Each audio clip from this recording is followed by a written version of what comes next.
Marcus Chen felt his stomach drop as the escape pod's emergency system screamed warnings in 3 different languages. Red lights flashed across the cramped interior while the small craft shook violently through the alien atmosphere. Through the tiny viewport, he could see a world that looked like it wanted to kill him before he even landed. The planet below was a nightmare of jagged mountains, twisted forests that moved without wind, and rivers that glowed with sickly colors. This was HFY 7, a world that even the most experienced galactic explorers called a Deathworld.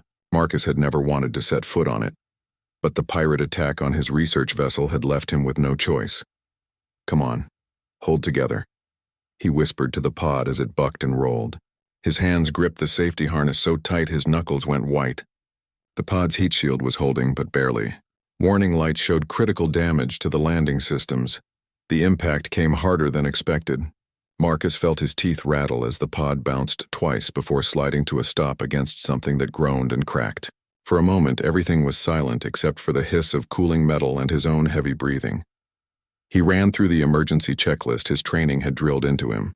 No broken bones, no major bleeding, air supply stable. The pod system showed the outside atmosphere was barely breathable for humans, with high levels of toxic compounds that would slowly poison him over time. His emergency suit would help, but not for long. Marcus opened the pod's hatch and stepped onto the surface of HFY 7. The gravity was heavier than Earth standard, making each step feel like he was carrying an extra person on his back. The air smelled of sulfur and something sweet that made his nose burn. In the distance, he could hear sounds that definitely did not come from any creature he wanted to meet. The pod had crashed into what looked like a massive fallen tree, though the bark was deep purple and seemed to pulse with its own light. Around him stretched a forest of similar trees, their branches twisted into shapes that hurt to look at directly. The canopy above blocked most of the alien sun, leaving everything in a green twilight that made shadows dance and shift. Marcus checked his survival pack. Emergency food for 2 weeks, water purification tablets, basic medical supplies, and a plasma cutter that might work as a weapon if needed. Not much for surviving on a world where the plants themselves were predators. He was about to start looking for shelter when he heard it. A small, high-pitched whimpering that sounded almost familiar. Marcus froze, listening carefully. There it was again, coming from somewhere behind the crashed pod. Following the sound, he pushed through a cluster of ferns that tried to grab at his legs with their fronds. The whimpering got louder, more desperate. Then he saw them. 3 small forms huddled together in a shallow depression between 2 massive root systems. At first glance, they looked exactly like wolf pups from Earth, but Marcus knew that was impossible. Their fur was slightly too silver, their ears a bit too large, and their eyes held an intelligence that seemed almost human. The pups were clearly in distress. The largest one, probably the oldest, was trying to protect the other 2 while making soft growling sounds. They were thin, hungry, and covered in scratches. Whatever had happened to their mother, these 3 were now alone on one of the most dangerous worlds in known space. Marcus approached slowly, keeping his hands visible. The largest pup bared tiny teeth at him, but the threat was more desperate than fierce. These creatures were dying, and they all knew it. "Easy there," Marcus said softly, using the same tone he had once used with stray dogs back on Earth. "I'm not going to hurt you." The pup seemed to recognize something in his voice. The largest one's growling faded to a worried whine. Marcus carefully reached into his pack and pulled out one of his emergency food bars. It was designed for human consumption, but desperate times called for desperate measures. He broke off a small piece and held it out.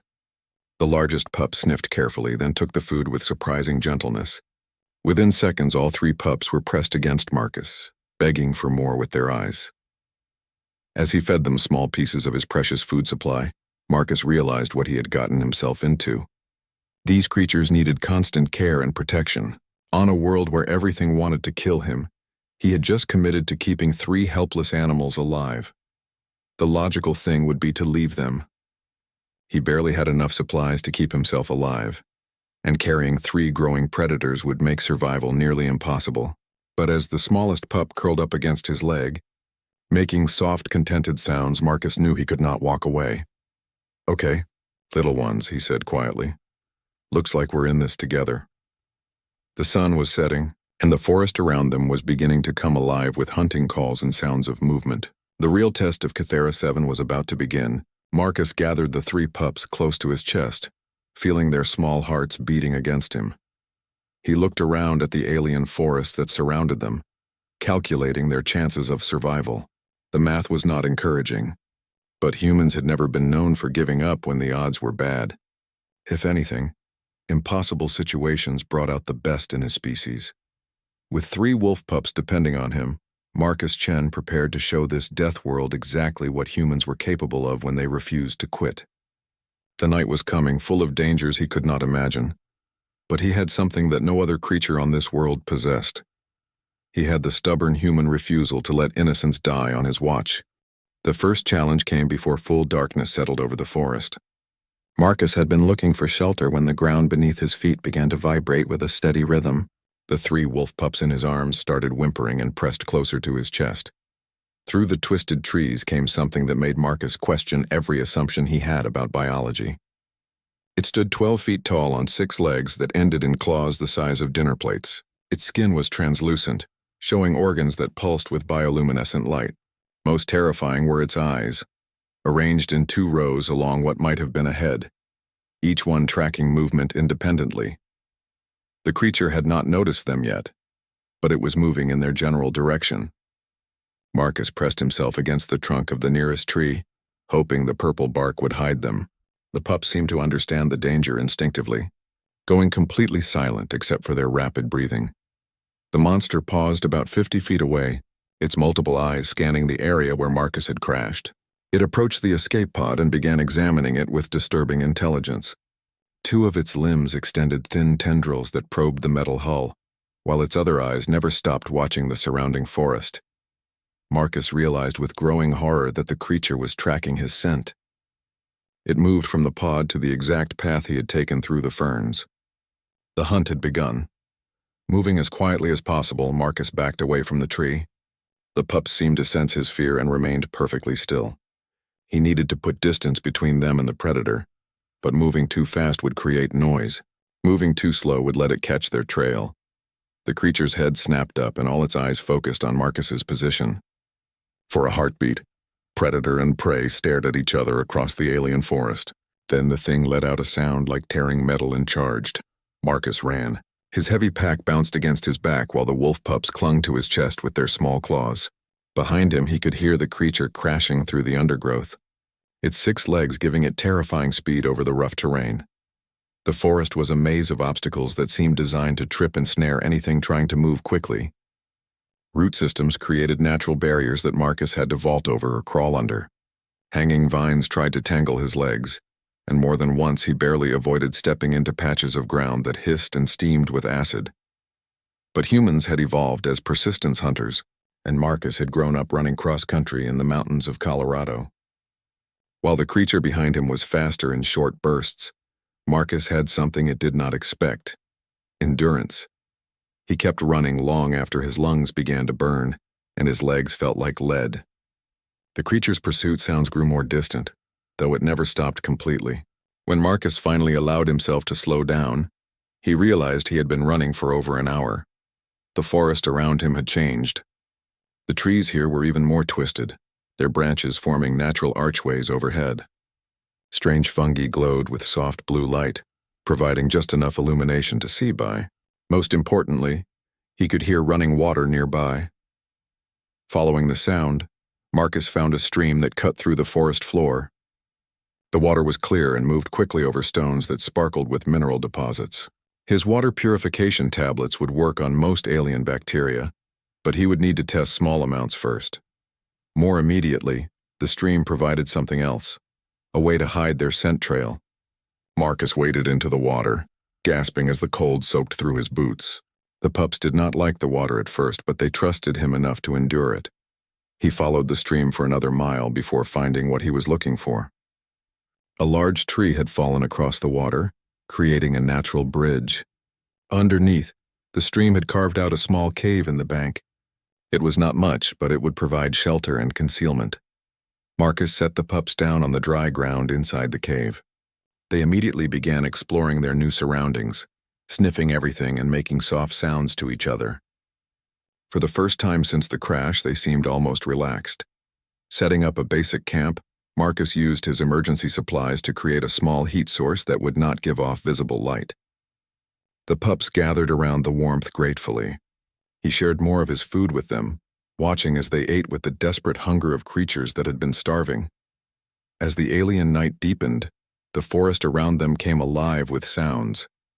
Howls echoed in the distance, followed by roars that made the ground vibrate. Something large moved through the canopy overhead, rustling branches and occasionally dropping what sounded like bone fragments to the forest floor.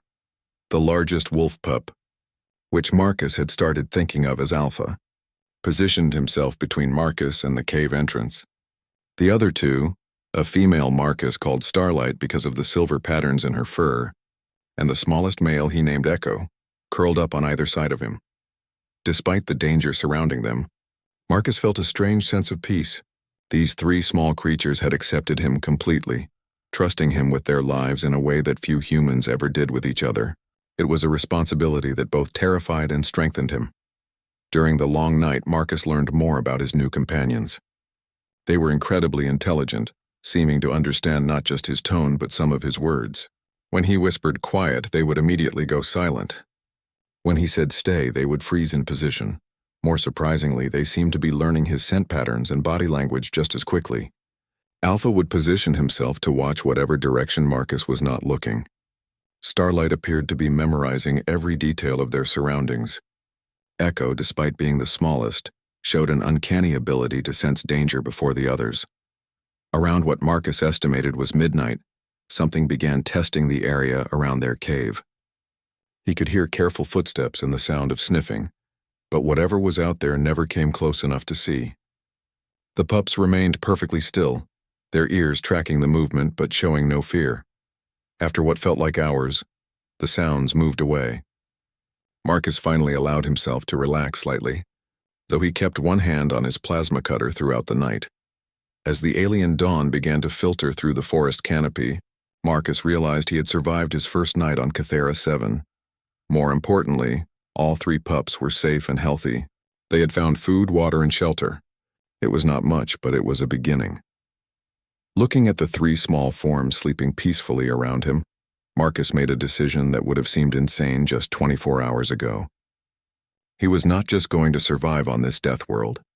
He was going to find a way to thrive here, to create a safe home for these creatures that had trusted him with their lives. The forest of Cathera 7 was dangerous, filled with predators and traps that could kill him in 100 different ways. But Marcus Chen was human, and humans had a talent for making homes in impossible places. These wolf cubs were about to learn what that really meant. Marcus woke to find Echo licking his face with a tongue that was surprisingly warm.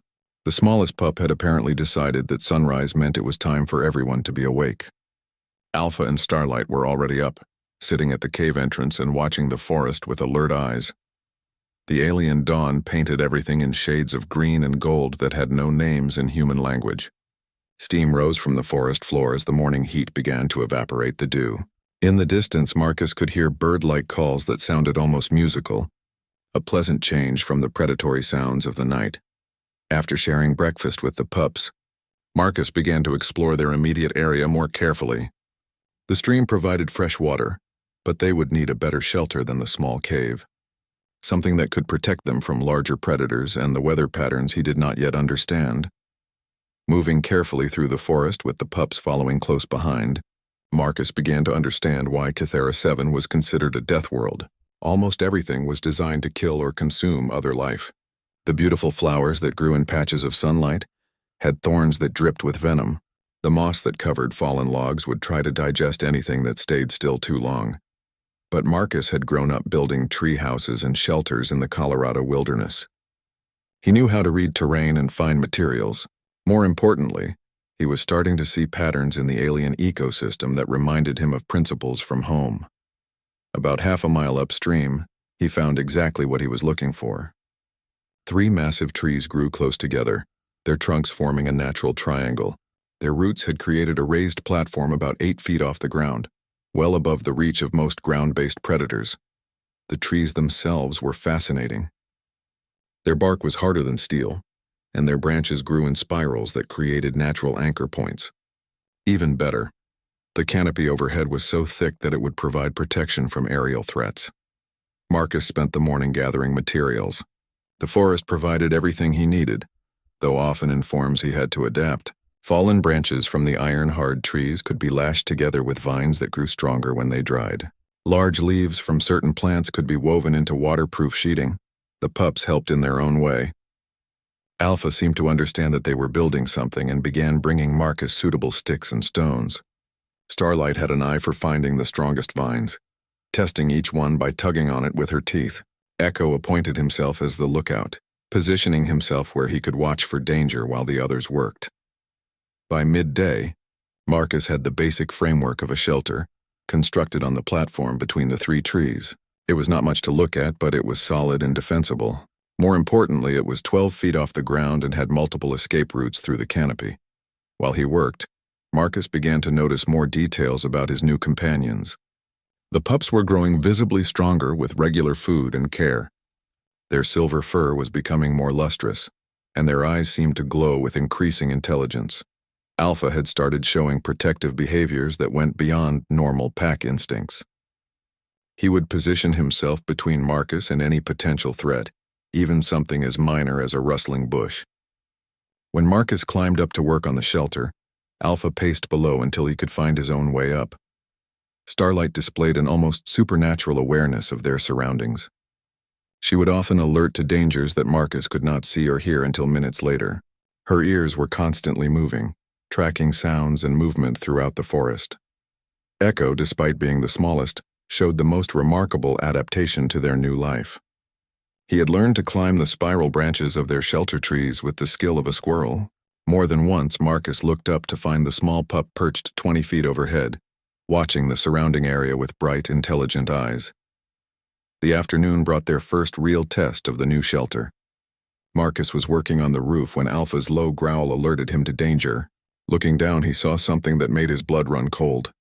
A pack of creatures was moving through the forest below.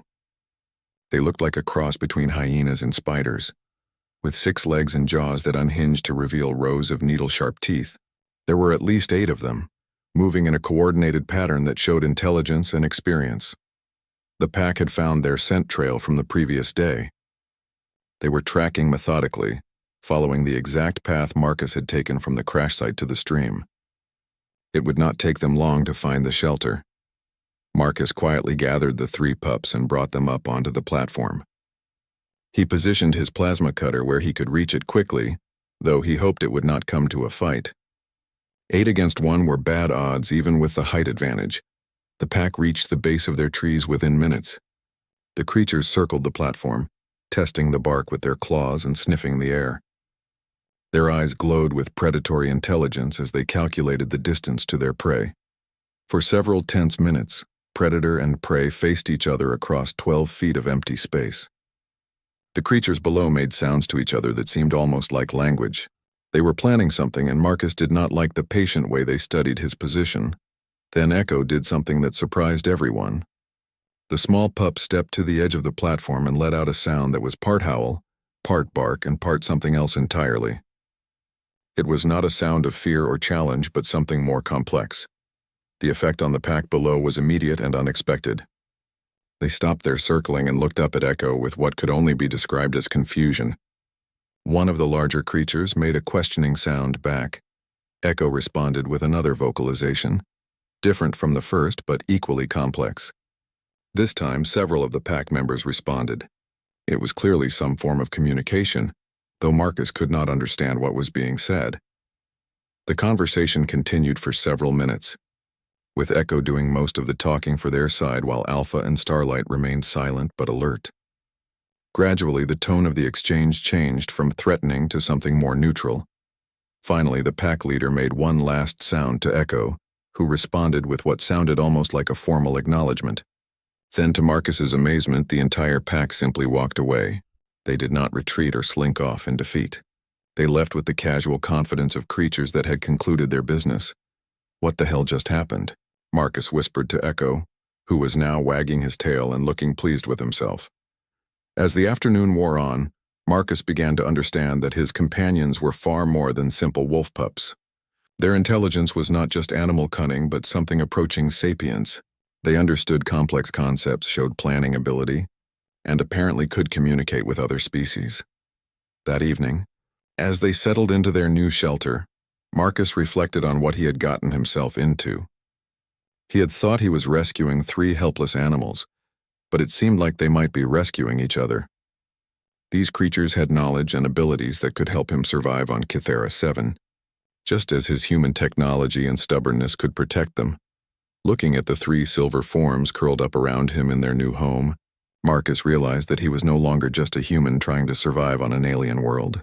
He was becoming part of something larger, a family that crossed species lines and defied everything he thought he knew about the galaxy.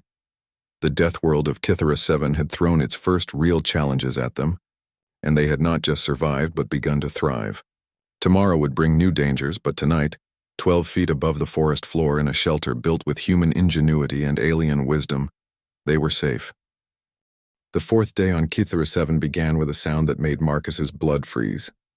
Somewhere in the distance, a howl echoed through the forest that was both familiar and utterly alien.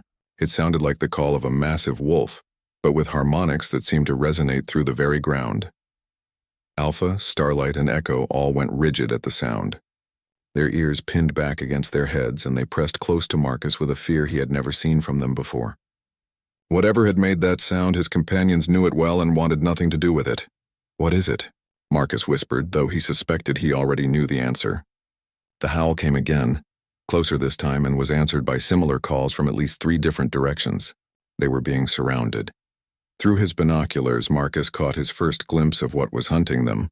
Moving through the forest below was something that looked like the adult version of his 3 companions, but wrong in every possible way. It stood nearly 6 feet tall at the shoulder, with silver fur that seemed to absorb light rather than reflect it. Its eyes glowed with an intelligence that was both familiar and terrifying, but it was the creature's behavior that truly frightened Marcus. Unlike the pack hunters from the day before, this thing moved with the focused intensity of something that was not just hunting for food. It was tracking them specifically, and it would not give up or be distracted. "Their parent?" Marcus asked quietly, but the pup's reactions told him it was more complicated than that. Alpha was making soft sounds of distress, while Starlight had flattened herself against the platform. Echo, surprisingly, seemed more angry than afraid. The creature below had found their scent trail and was following it with the methodical precision of an expert tracker. Marcus realized with growing horror that their tree shelter, which had seemed so safe yesterday, was about to become a trap. These adult wolves were clearly capable of climbing. "We need to move," Marcus said quietly, gathering his essential supplies. "Now." But before they could escape, the forest around them erupted with activity. 3 more of the massive wolves emerged from different directions, moving in perfect coordination.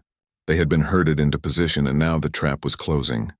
The largest wolf, the one Marcus thought of as the pack leader, positioned itself directly below their platform. When it reared up on its hind legs, its front paws could almost reach the lowest branches. The other 3 spread out to cover every possible escape route. Then the leader did something that chilled Marcus to the bone. It looked directly at him and spoke. The words were in no language Marcus recognized, but the meaning was unmistakable. This was not a mindless predator, but a sapient being capable of complex thought and communication. It was demanding something, and from the way it kept looking at the 3 pups, Marcus could guess what. Echo stepped forward and responded in the same alien language. His small voice was high and defiant, but Marcus could hear the fear underneath. Whatever Echo was saying, the adult wolves did not like it. The leader's response was sharp and commanding. A heated exchange followed, with Echo doing most of the talking while Alpha and Starlight remained silent. Marcus began to pick up on emotional tones in the alien language: anger, disappointment, and something that might have been pain. Finally, Echo turned to Marcus and made a series of sounds that somehow conveyed meaning despite the language barrier. He was trying to explain something complex, and Marcus had to use all his observation skills to understand. Through Echo's gestures and vocalizations, Marcus began to piece together the story. These 3 pups had not been abandoned or orphaned. They had been exiled. The adult wolves were their family, but something had happened that made their presence unacceptable to the pack. The leader spoke again, this time directing its words at Marcus. The tone was not threatening, but something more like negotiation. It was offering him something in exchange for the pups. "No," Marcus said firmly. stepping protectively in front of his three companions. I don't know what this is about, but they're staying with me. The leader's eyes narrowed, and for a moment Marcus thought he had made a fatal mistake.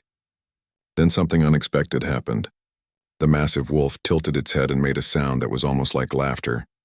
It spoke again, this time with what sounded like approval. The other three wolves relaxed their aggressive postures, though they remained alert. The entire dynamic of the confrontation had shifted. Echo translated, his small voice excited. Somehow, Marcus's refusal to abandon the pups had changed everything. He had passed some kind of test, though he had no idea what the criteria had been. The leader wolf approached the base of their tree and carefully placed something on the ground. Then it stepped back and made a formal sound to Echo, who responded in kind. The conversation that followed was clearly ceremonial, with specific phrases being exchanged. When it was over, the four adult wolves simply melted back into the forest as quietly as they had appeared. One moment they were there, the next they were gone, leaving behind only their scent and the mysterious object their leader had left. Marcus carefully climbed down to examine what had been left behind. It was a collar of sorts, woven from materials he did not recognize but obviously crafted with great skill. Strange symbols were worked into the design, and it hummed with subtle energy. Echo ran down the tree trunk and picked up the collar, bringing it back to Marcus with obvious excitement. Through gestures and vocalizations, he made it clear that this was meant for Marcus to wear. The moment Marcus put on the collar, the world changed. He could suddenly understand the sounds of the forest in ways that had been impossible before. The calls of alien birds carried information about weather and time. The rustle of leaves spoke of movement and direction. Most remarkably, he could understand the emotional undertones in the sounds his three companions made. "Thank you," Starlight said, and Marcus nearly fell off the platform in shock. She had not spoken in human language, but somehow he understood her perfectly. "You are Pack now," Alpha added, his voice carrying warmth and acceptance. "Not just protector, family." Echo bounded over to him, radiating joy. "They said you could choose. Most outsiders would have traded us for safe passage. But you said no. That makes you real Pack, not just Alliance." Over the following hours, as they settled back into their routine, the pups explained more about their situation. They were the offspring of the pack leader, but they had been born with abilities that frightened the other adults. Their intelligence was too high, their adaptability too great. The pack feared they might eventually challenge the established order. Exile was meant to be a death sentence on Cathara 7. Young wolves were not supposed to survive alone in the deadly forest. But Marcus had changed that calculation, and now the pack had to acknowledge a new reality. "So what happens now?" Marcus asked as they watched the alien sunset paint the sky in impossible colors. "Now we grow strong," Alpha said simply. "And when we are ready, we build our own pack, one that includes humans." As the stars began to appear overhead, unfamiliar constellations in alien skies, Marcus realized that his relationship with these three remarkable beings had evolved far beyond simple rescue. They were pioneering something entirely new, a family that crossed species boundaries and challenged every assumption about what was possible. The Deathworld of Cathara 7 had thrown its greatest challenge at them yet, and they had not just survived but emerged stronger. Tomorrow would bring new adventures, but tonight they were no longer refugees hiding in the forest. They were the beginning of something that had never existed before in the galaxy. The storm hit Cathara 7 3 weeks after Marcus received the translation collar, and it was unlike anything he had ever experienced. The alien weather system brought winds that howled with voices, rain that burned like acid, and lightning that struck in colors that had no names. "Storm coming," Starlight announced, her ears flattened against the wind. "Big one. The trees are singing warnings." Marcus looked up at the canopy overhead and realized she was right. The massive trees around their shelter were swaying in patterns that seemed almost like communication. Their leaves rustled with sounds that his enhanced hearing could now interpret as urgent warnings. "How long do we have?" he asked, already moving to secure their supplies. "Soon," Alpha replied, his voice tense. "This is a killing storm.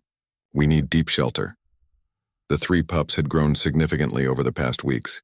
They were now the size of large dogs, their silver fur thick and lustrous. More importantly, their abilities continued to develop in ways that amazed Marcus daily.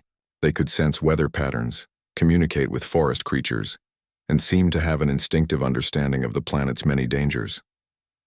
Echo was the first to spot the solution to their problem. "There," he said, pointing with his nose toward a cluster of rocks about a quarter-mile away. "Cave system. Old, deep protected." Marcus gathered their essential supplies while the pups quickly dismantled the parts of their shelter that might blow away. Their teamwork had become seamless over the weeks, each member of their unusual family knowing exactly what needed to be done. The journey to the caves was harrowing. The wind grew stronger with each step, and the first drops of acidic rain began to fall, hissing where they touched exposed rock. Strange creatures fled through the forest around them, all heading for whatever shelter they could find.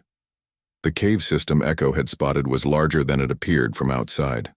A narrow entrance opened into a network of tunnels that stretched deep into the rocky hillside. The stone walls were smooth and warm to the touch, suggesting geological activity that would provide heat during the storm.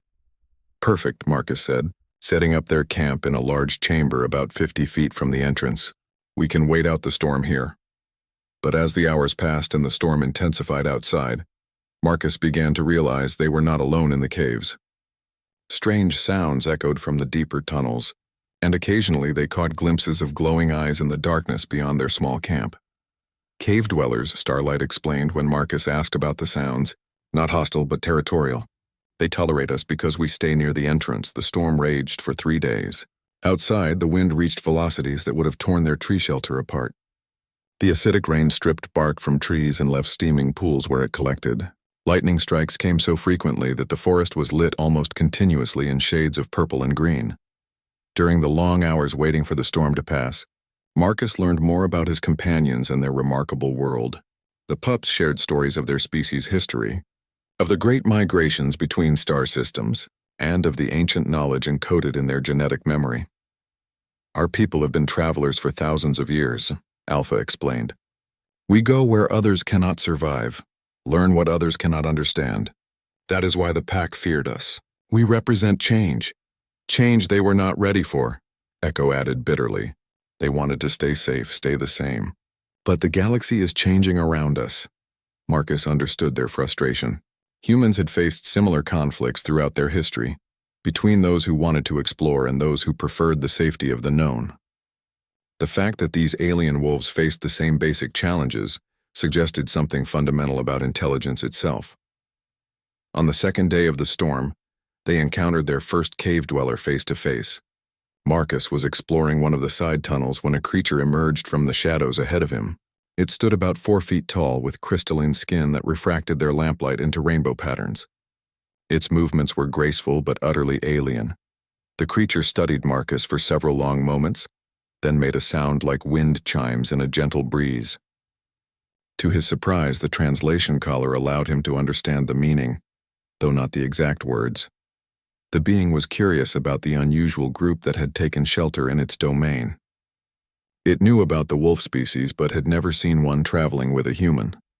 The concept fascinated it. Over the following hours, more cave dwellers appeared. They were clearly intelligent with their own complex society and culture. They communicated through harmonic sounds and light patterns that played across their crystalline bodies. Most remarkably, they seemed genuinely interested in learning about Marcus and his companions. "They are asking about your people," Starlight translated during one particularly complex exchange. "They want to know how humans and wolves came to travel together." Marcus found himself trying to explain human nature to beings that had evolved in underground crystal formations. He talked about the human drive to explore, to protect, and to form bonds across species boundaries. The cave dwellers listened with patient attention, their bodies shifting through subtle color changes that seemed to indicate emotional responses. In return, the crystalline beings shared their own knowledge. They were the planet's memory keepers, ancient creatures that had witnessed the rise and fall of numerous species on Kithra 7. They knew the locations of resources, the patterns of dangerous seasons, and the secret paths through the most deadly regions. "They offer trade," Echo reported excitedly. "Knowledge for knowledge. They want to learn about humans and wolves. In exchange, they will teach us the deep secrets of this world." The exchange that followed was unlike anything in Marcus's experience. The cave dwellers shared information through direct contact, pressing their crystalline hands against the foreheads of Marcus and his companions. The knowledge transfer was immediate and complete. flooding their minds with details about Cathera 7 that would have taken years to discover on their own. Marcus learned about water sources that never ran dry, plants that could neutralize the planet's toxins, and weather patterns that followed cycles spanning decades. He discovered the locations of other sapient species, trade routes between settlements, and hidden valleys where the planet's dangers were reduced to manageable levels. More importantly, he learned that Cathera 7 was not just a death world, but a testing ground. Species that proved they could survive and adapt here were granted access to resources and knowledge that existed nowhere else in the galaxy. The planet was challenging, but it was also generous to those who proved worthy. When the storm finally passed on the third day, Marcus and his companions emerged from the caves, fundamentally changed. They were no longer refugees struggling to survive on an alien world. They were students who had been granted access to one of the galaxy's greatest universities. The forest around them was transformed by the storm. New growth had sprouted from the acidic soil, creating patches of vegetation that glowed with bioluminescent beauty. The air smelled cleaner, charged with energy that made everything seem more vivid and alive. The planet renews itself, Alpha observed, watching new flowers bloom in accelerated time. The storms are not just destructive. They are part of the cycle of growth. As they made their way back to rebuild their shelter, Marcus reflected on how much had changed since his crash landing. He had thought he was saving 3 helpless wolf pups, but in reality, they had all been saving each other. Together, they had become something greater than the sum of their parts. The death world of Cathera 7 continued to challenge them, but now they faced those challenges with the wisdom of the ancients and the strength that came from true partnership. They were no longer just survivors. They were pioneers blazing a trail that others would follow. 2 months after the Great Storm, Marcus and his pack faced their greatest challenge yet. It began with a distress call that only the wolves could hear, carried on frequencies that human ears could never detect without technological enhancement. "Ship," Alpha said suddenly, his ears perked toward the sky. "Falling." Hurt sounds. Marcus looked up through the forest canopy but could see nothing except the alien stars. "Where?" "Far side of the burning valley," Starlight replied, her voice tight with concern. "Past the crystal maze, beyond the acid falls." Marcus felt his stomach clench. The burning valley was a hellscape of volcanic activity and toxic gases that they had carefully avoided during their explorations. The crystal maze was a labyrinth of razor-sharp formations that could slice through metal. The acid falls were exactly what they sounded like. Together, they formed the most dangerous region on an already deadly planet. "We can't reach them," Marcus said reluctantly. "It's too far, too dangerous." "They are calling for help," Echo said quietly. "The ship carries younglings. I can hear them crying." The transmission collar around Marcus's neck translated the emotional undertones in Echo's voice, and what he heard made his decision for him. There were children on that ship, facing the same terror and desperation that the 3 pups had experienced when he first found them. "How long do we have?" Marcus asked, already knowing he was going to attempt the impossible. "Ship is damaged but still flying," Alpha reported, his ears tracking sounds beyond human perception. "Maybe 6 hours before it crashes completely. 6 hours to cross 50 miles of the most dangerous terrain on Cathera 7. Marcus began calculating routes and resources, falling back on his engineering training to break the problem into manageable pieces. "The cave dwellers," he said suddenly. "They mentioned tunnel systems that extend under the burning valley." "Dangerous tunnels," Starlight warned. "The crystal people avoid them for good reasons." "But possible?" The 3 wolves exchanged glances, and Marcus could see them weighing risks and possibilities. Finally, Alpha nodded. "Possible, but not safe. The deep tunnels have guardians, ancient things that do not welcome visitors." Marcus gathered their emergency supplies while the pups prepared for the journey. Over the months, they had developed an extensive kit of tools and resources adapted for surviving on Cathera 7. Neutralizing agents for the various toxins, climbing gear for the crystalline formations, and emergency rations that could sustain them through days of hard travel.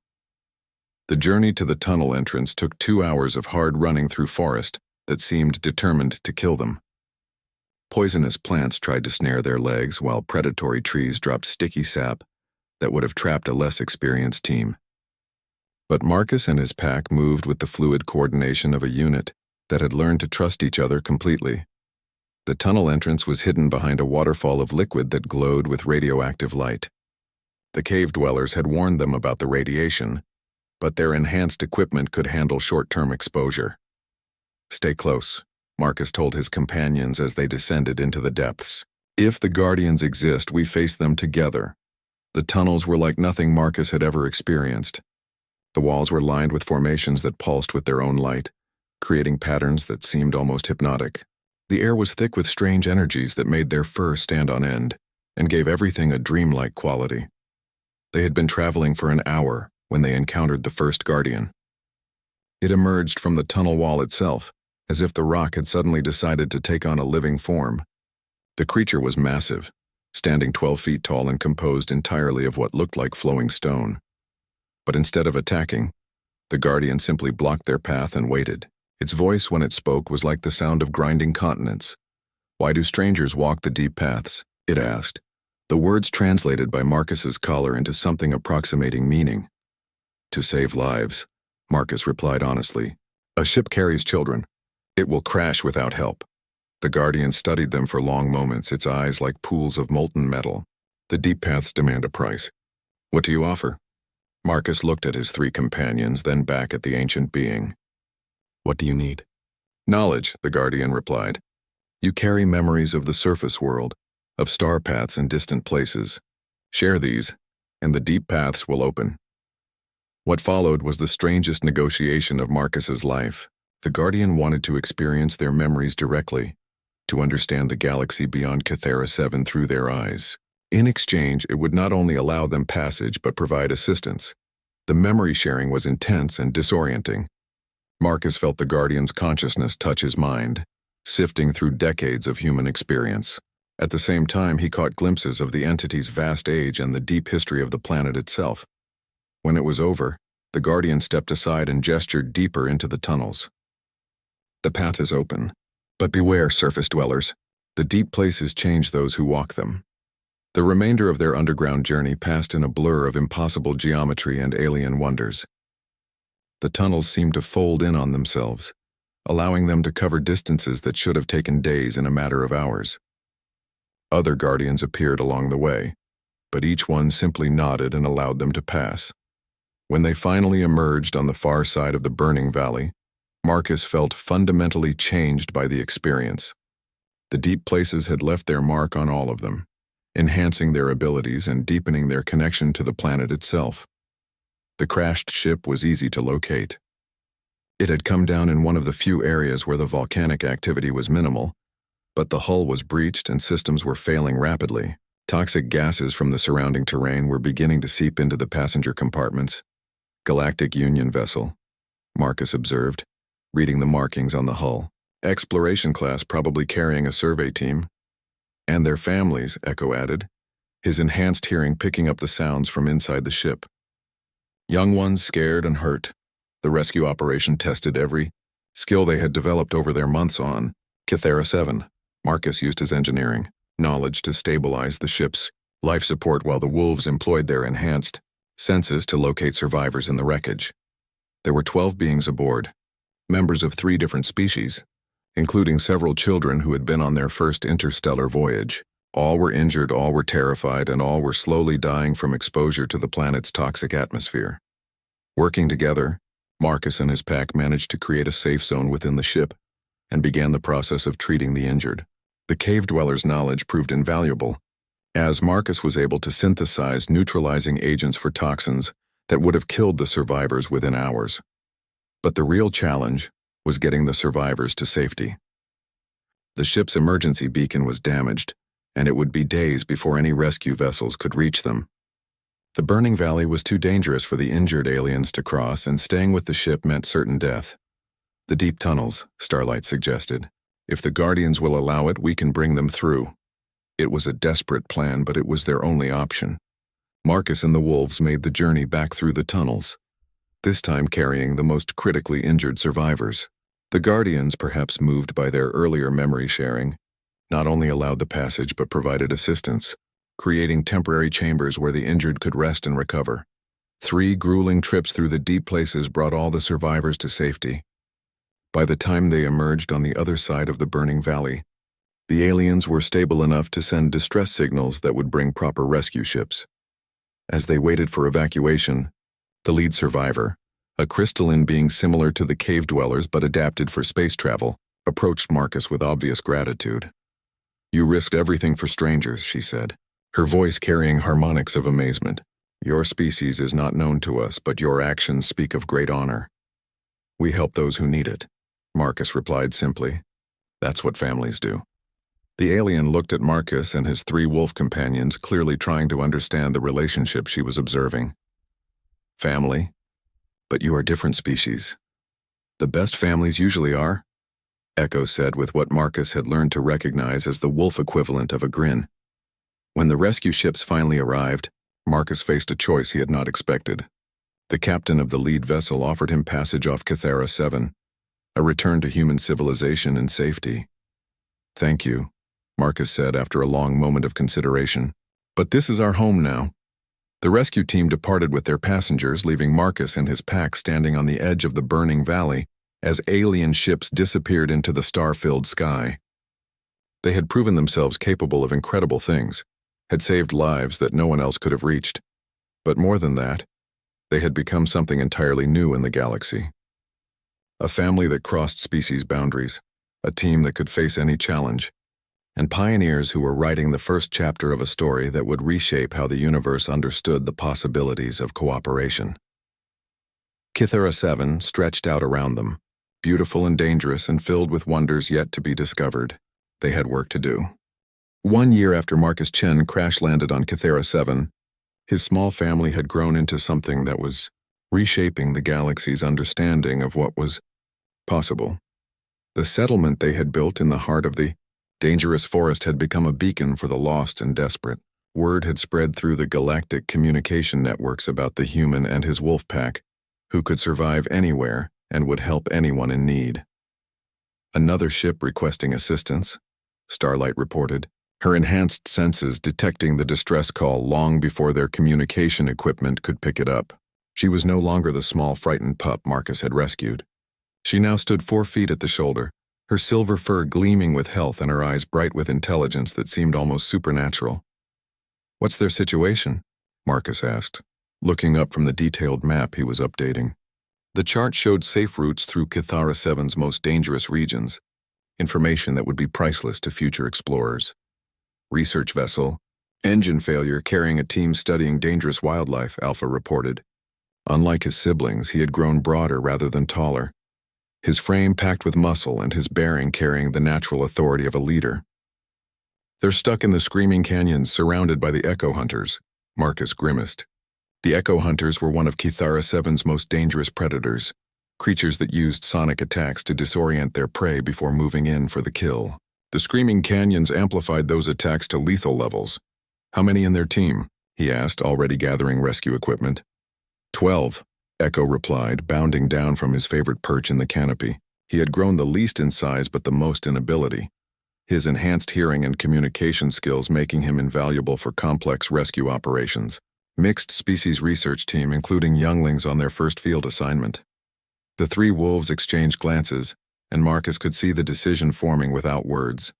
They had never turned away from someone who needed help, no matter how dangerous the rescue might be. "Prep the emergency gear," Marcus said. "We leave in 10 minutes. Their rescue equipment had evolved considerably over the year. Working with knowledge gained from the cave dwellers and materials salvaged from previous rescues, Marcus had created tools specifically designed for Kythera 7's unique challenges. Sonic dampeners for the Echo Hunters, neutralizing agents for various toxins, and climbing equipment that could handle the planet's most treacherous terrain. But their most important development was not technological. Over the months, other beings had joined their unusual family. A young cave dweller named Harmony had chosen to leave the deep places and work with them on the surface. 2 members of a bird-like species called the Sky Dancers had made their home in the upper canopy of their settlement. Even a few individual wolves from other packs had been drawn to what they were building. "Ready?" Marcus asked as their mixed species team gathered for the mission briefing. The journey to the Screaming Canyons took them through some of Kythera 7's most beautiful and deadly terrain. But now they moved with the confidence of beings who had mastered their environment. They knew which plants to avoid, which sounds warned of danger, and how to read the subtle signs that meant the difference between life and death. The research vessel had crashed at the bottom of a canyon, where the walls focused and amplified every sound. The echo hunters had surrounded the ship, their sonic attacks creating a barrier that trapped the survivors inside. Any attempt to leave would result in immediate death from sound waves powerful enough to liquefy bone. Classic siege situation, Marcus observed, studying the tactical problem. The hunters are patient. They'll wait until the ship's power fails and life support shuts down. Or until the trapped researchers try to make a run for it. Alpha added grimly. The rescue required perfect coordination between every member of their team. Harmony used her crystalline abilities to create sonic barriers that deflected the Echo Hunters' attacks. The Sky Dancers provided aerial reconnaissance and distraction.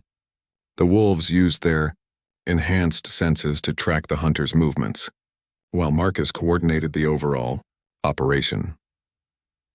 The breakthrough came when Echo discovered that the Echo Hunters were vulnerable to their own reflected calls. By positioning Harmony's sonic barriers at precise angles, they created a feedback loop that drove the predators away from the immediate area around the ship. Now, Marcus said into his communicator, and the rescue team moved with fluid precision. The operation took less than an hour, but it showcased abilities that no single species could have managed alone.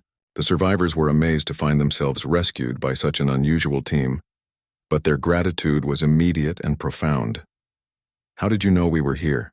asked the team leader, a reptilian being whose scales shifted colors with emotion.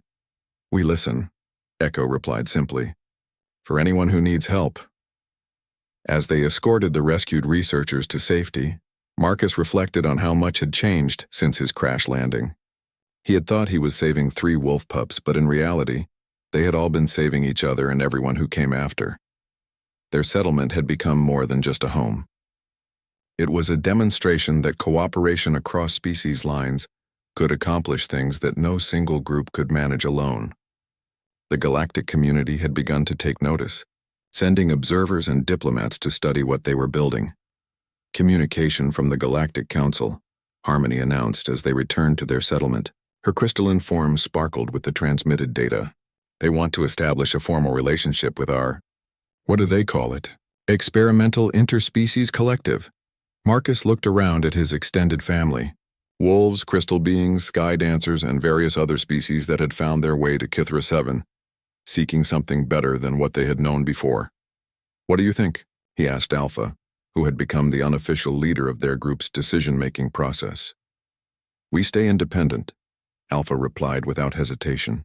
"We help who needs help, work with who wants to work, but we don't become part of their bureaucracy." The others nodded agreement. They had built something unique here, something that transcended the traditional boundaries of species and politics.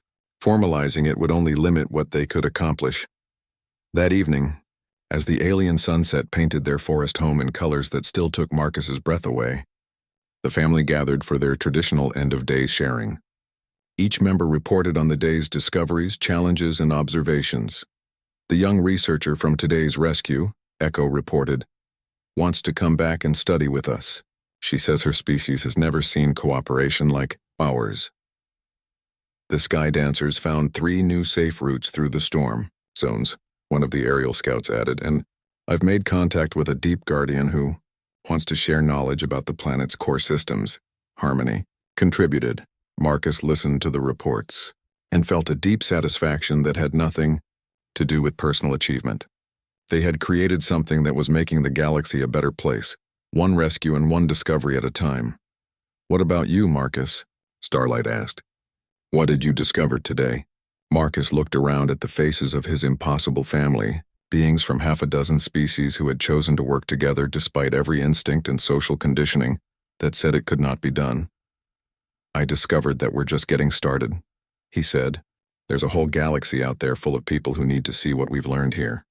As the stars appeared overhead, unfamiliar constellations that had become as dear to him as the ones from Earth, Marcus knew that their story was far from over. They had proven that the barriers between species were artificial, that cooperation could overcome any challenge, and that family was not about biology but about choice. Kithra 7 had tested them with every danger it could devise, and they had not just survived but thrived. They had become something new in the galaxy, pioneers of a future where the differences between species were sources of strength rather than division. The Deathworld had tried to kill them, and instead had taught them how to truly live. Now it was time to share that lesson with the universe. In the distance, another distress call echoed through the alien night, and Marcus smiled as his family began to stir in response. There was work to do, people to save, and a galaxy to show that the impossible was just another word for not yet accomplished. The tale of the human who saved 3 wolf cubs had become the legend of the family that saved anyone who needed saving. And they were just getting started.